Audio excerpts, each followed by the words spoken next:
Hi everyone.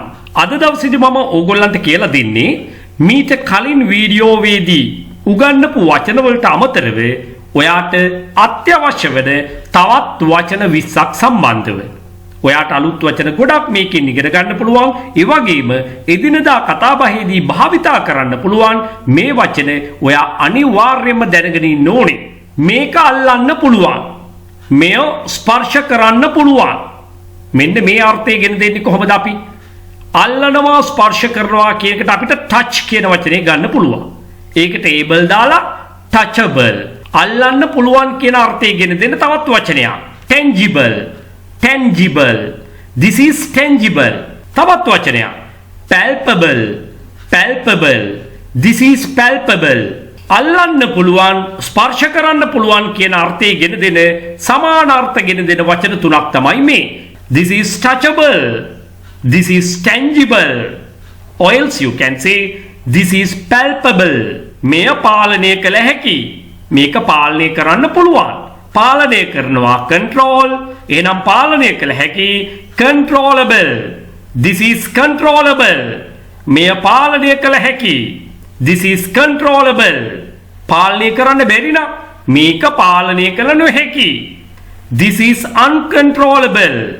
This is uncontrollable. This is uncontrollable. මෙය පාලනය කළ නොහැකි. මේක කළමනාකරණය කළ හැකි. manageable. manageable. This is manageable. මෙය කළමනාකරණය කළ හැකි. මෙය කළමනාකරණය කළ නොහැකි. This is unmanageable. මෙය කළමනාකරණය කළ නොහැකි. This is unmanageable. මේක පාලනය කළ හැකි. ඒ වගේම තමයි සිංහලෙන් මම මේ වචනේ පාලනය කරනවා කියලා ගත්තට අවස්ථාව අනුව අපිට යොදා ගන්න වෙන ඉංග්‍රීසි වචනේ වෙනස්. දැන් පාලනය කරනවා කියපු ගමන් එකපාරම ඔළුවට එන්නේ control, govern. තව වචනයක් rule. පාලනය කරනවා. අන්න එහෙනම් අවස්ථාව අනුව මේක වෙනස් වෙනවා භාවිතේ. එහෙමනම් දැන් අපි බලමු govern කියන වචනේට able දාලා governable. This is governable. මෙය පාලනය කළ හැකි. තව වචන rule. RULE rule කියන්නේ පාලනය කරනවා. එහෙමනම් rulable පාලනය කළ හැකි. This is governable or else you can say this is rulable. මෙය පාලනය කළ හැකි. ඉතින් ඔයා දැනගන්න ඕනේ controllable, governable, rulable කියන්නේ පාලනය කළ හැකි යන අර්ථය ගැනීම සඳහා භාවිතා කරන වචන. මේවා වඩාත් සුදුසු ස්ථානවලදී භාවිතා කිරීම අපි ඉගෙන ගන්නට ඕනේ. මේක විශ්වාස කරන්න පුළුවන්. ඇදහිය හැකි. විශ්වාස කරන්න පුළුවන්. believe විශ්වාස කරනවා. ඒකට able එකතු කරනවා. believe කියන වචනේ අගට එන ඊ අකුර ඉවත් වෙලා තමයි able එකතු වෙන්නේ. believe able, believable. believe able, believable. මෙය විශ්වාස කරන්න පුළුවන්. විශ්වාස කළ හැකි. This is believable. ඇතැම් මේවා අපිට අදහන්නත් බෑ. විශ්වාස කරන්නත් බෑ. එතකොට අපි කියනවා this is unbelievable. This is unbelievable. අනාවැකි පළ කළ හැකි. This is predictable. predict කියන්නේ අනාවැකි පළ කරනවා. අනාවැකි කියනවා. මෙතන දිස්ම ගන්න කියලා නීතියක් නැහැ. මම බොහොම සරල වාක්‍ය පාවිච්චි කරන්නේ ඔයාලට මේ වචන උගන්වන්නයි සෑම සියලු දෙනාටම තේරුම් ගන්න පුළුවන් වෙන විදිහටයි මම බොහෝ වෙලාවට මේ වීඩියෝ සකස් කරන්නේ. පොදුවේ සියලු දෙනාටම ප්‍රයෝජනයක් ගන්න පුළුවන් විදිහට. This is predictable. අනාවැකි පළ කරන්න පුළුවන්. This is predictable. දැන් සමහර වෙලාවට අපිට අනාවැකි පළ කරන්න බෑ. This is unpredictable. This is unpredictable. මේක විකිණිය හැකි. විකුණන්න පුළුවන්. sell විකුණනවා able හැකි sellable. This is sellable. මෙය විකිණිය හැකි. මේක විකුණන්න පුළුවන්. This is sellable.